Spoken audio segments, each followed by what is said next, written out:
त्यांच्या चतुराक्षरी मंत्राचा जप कर. ज्ञान विरहित, तिथे ज्ञानाचा संबंध नाही, तिथे अज्ञानाचा संबंध असेल कसा? ज्ञान सापेक्ष अज्ञान, अज्ञान सापेक्ष ज्ञान. निरपेक्ष जे चिद्रूप संवित चैतन्य चित तत्व आहे, त्याचा बोध करून देण्यामध्ये ते समर्थ. ज्ञान अज्ञान विरहित जे चैतन्य ब्रह्म, त्याच्या प्राप्तीची ही संज्ञा आहे. ज्ञाता ज्ञेय इथे असं होत नसतं कधी. घटत द्रष्टा घटात भिन्न, हा सर्वथा न घट होऊच शकत नाही. तो घटाला जाणणारा घट भिन्नच राहतो. पण ज्ञाता ज्ञेय निजांगाने होय म्हणतात महाराज. तिथे ज्ञातृत्व संपून जातं, ज्ञेयत्व संपून जातं.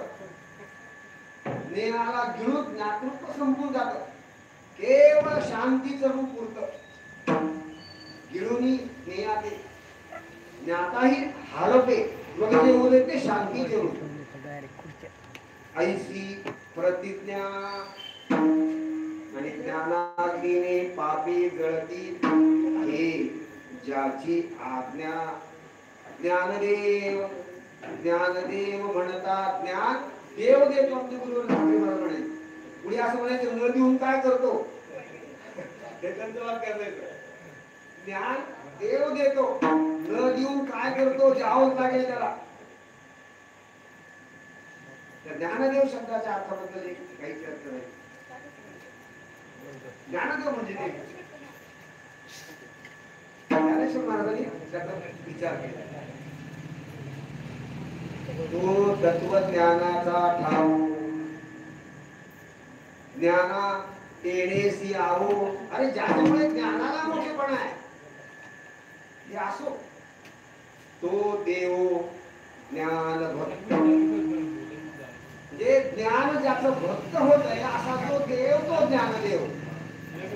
देव ज्ञान जर भक्त असेल तर ज्ञानदेव नामाच्या चिंतनाने त्या देवाने आज्ञा केली की इच्छा बुद्धी जाऊन बस, भक्त पाळव. ज्ञान देव देतो, आत्मस्वरूपाला तो प्राप्त. हे त्याच्या नावाचं महत्व, त्याच्या व्यक्तिमत्वाची घनता, त्याच्या वागण्याचं महत्व प्रचंड प्रमाणात दिले. देवाधिदेव भक्ताप्रती वर दे. देशिक देशभाषा ज्ञानदेवी गीतार्थवदे. नमो ज्ञानेश्वरा निष्कलंका, तयाची गीतेची वाचिता टीका. ज्ञान होय लोका अतिभाविका ग्रंथाची. आणि ग्रंथाचं महात्म्य त्यांचं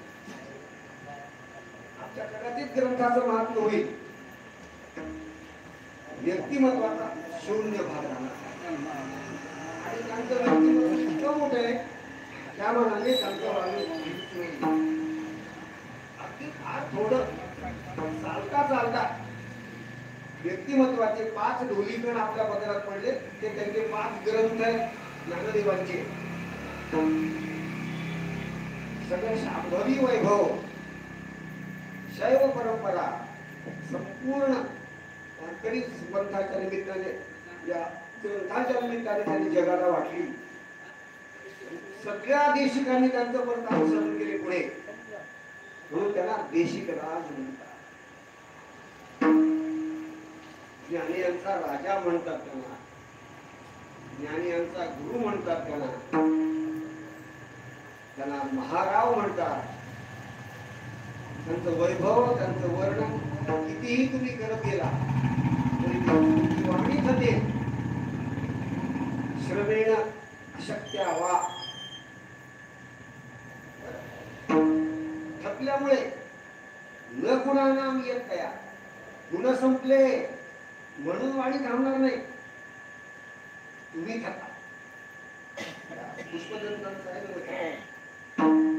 असित गिरी समम स्यात् कज्जलम सिंधु पात्रे